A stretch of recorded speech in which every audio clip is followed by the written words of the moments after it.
Was the president at all involved in the State Department's decision regarding MBS and this Khashoggi case? Was he consulted by State Department officials, Secretary of State, National Security Advisor, anybody else?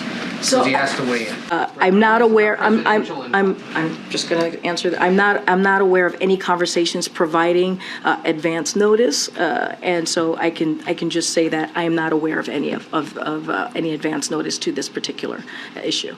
On the MBS immunity issue, the administration was invited by the court to make a filing in this case, but it was not required to do so. So why not let the court make its own determination as it relates to MBS's immunity, particularly at a time when you're supposedly reevaluating the relationship with Saudi Arabia? So look again.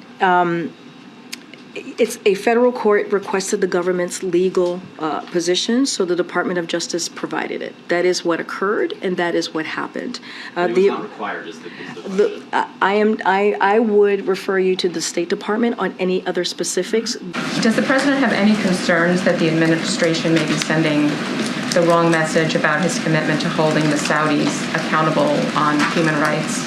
And can you say whether he signed off on that? So just let me just say at the top, at the request of a federal district court for U.S. government views on whether Mohammed bin Salman enjoys head of state immunity, the Department of Justice, at the request of the Department of State, informed the court that Prime Minister bin Salman is immune from suit in the U.S. in U.S. courts while he holds the office of Prime Minister.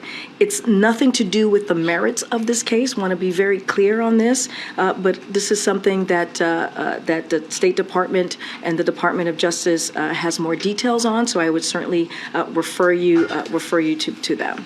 And you referenced the trip. In the wake of that trip, you were asked if the president still believes that Saudi Arabia is a pariah. At the time, you said his comments stand, and I wonder if that's still the case today in the wake of this decision. His comments stand. I'm just not going to go beyond what the president has said. In layman's terms, why exactly the Saudi MBS case is different in terms of sovereign immunity than cases that had been brought, civil lawsuits and criminal prosecutions against other foreign leaders and other foreign governments? Sure, Matt. So what this stems from is that Prime Minister bin Salman is immune from suit in U.S. courts while he holds the office of Prime Minister, because the sovereign immunity of a foreign state is governed by FSIA. The U.S. does not file suggestions of immunity in civil actions brought against foreign states.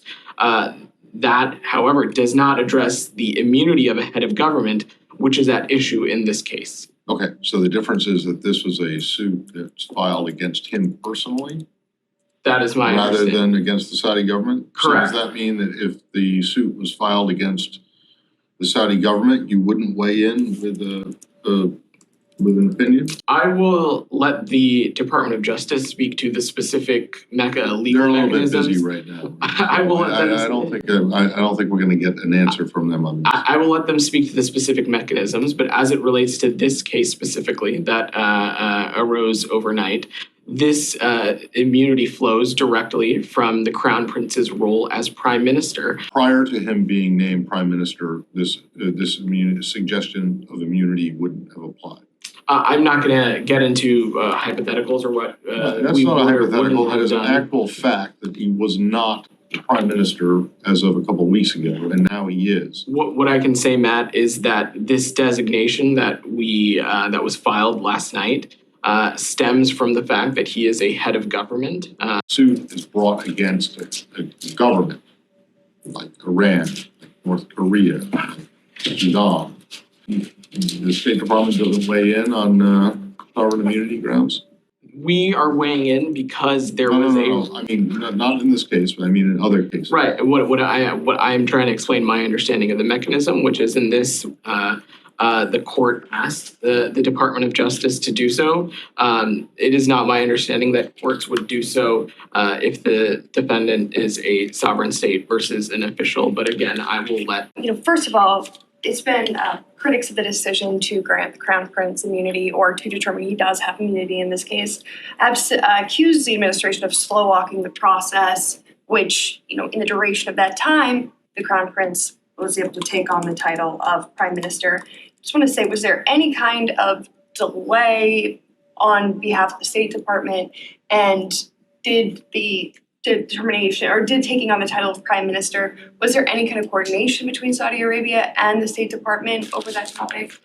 So first, I will let the Department of Justice speak to the legal sequencing and the timeline. I don't have anything to offer on that. But what I would reiterate again is that what this designation comes from, it comes from the Crown Prince's role as Prime Minister, as head of government. And what I want to be very clear about is that it has